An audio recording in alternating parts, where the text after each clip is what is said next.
So hello and welcome guys to another video for Hedge Knight Wargaming. Today I've had another parcel arrive and my wife immediately tries to kill me every time they turn up. But for this time it's for the Harry Potter miniatures game. I bought it mainly to do as a little side project because it's not too many models in the actual core set. I think it's maybe 6 or 7.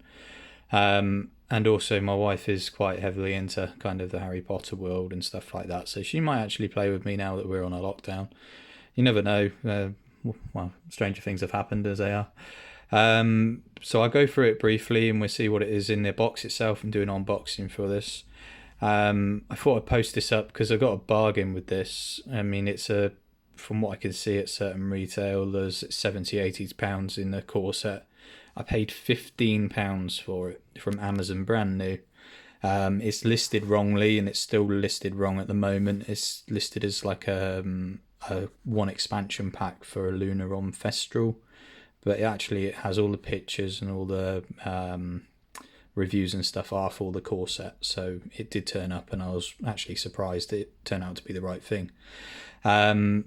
It's had mixed reviews online. Again, the miniatures I think look amazing, but the gameplay from Knight Models I've heard isn't fantastic. But again, each to their own. We might find it's more of an interesting game than we thought to be to begin with. So in its box itself, it's a tray which is actually made of a metal, which is quite nice. A little bit more class to that, I think, as opposed to a standard kind of cardboard box. So opening it up, in the tray, see, again, it's jam-packed box, so it's always nice that it's not filled with rubbish, as you can think of. The rule book itself, again, relatively thick, as you can see. It should be fully illustrated, some lovely pictures and stuff like that on there. Yeah, there's some beautifully painted models there. And from what I can see of the actual illustrations, it seems quite nice as a rule book goes. It's quite well thought out in the aspects, and it seems like it's like well spaced out with the paragraphs and stuff, so it might be easy to learn, hopefully. Fingers crossed, you never know. Within the box itself, it looks like you got lots of things like tokens and terrain pieces there.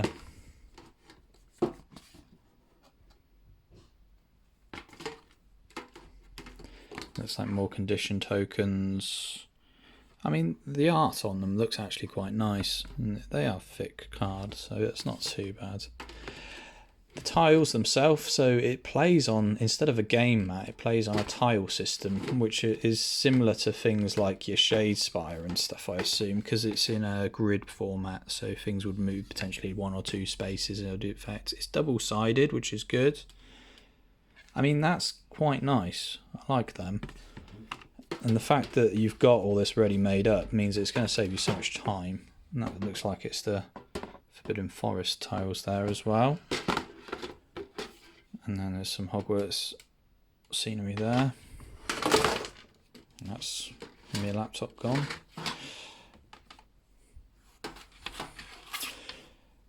And then underneath it, under the foam, we get to your guts of it, which again, it's not too bad. I mean, we knew it was only a handful of models, but they look quite well thought out. So there's your spiders in resin. They look quite good. Your Death Eater models. Let's see if we can get there's some lovely detail on it, actually, to be fair. I mean, it's still not too bad being built up in a couple of pieces. And then the flimsy bits like your wands and your faces and stuff like that actually aren't broken for once, so that's good. So I mean, overall it's pretty impressive given that it was only £15. You've got your little bases, cobbled streets, so again, not too bad. They're going to save time, especially if you're not that fantastic a painter. You don't have to base them or do anything spectacular. Standard dice. I mean, I did read that the first edition you got some cool, definitely Handos things on the 6s. These are a bit cheap and nasty, but they're dice. Looks like you've got some attachment cards there, and lots of them, as you can see. They don't look too bad. And again, we've got this standard deck there, so you get tons and tons of cards. So very card orientated with their scenarios and things.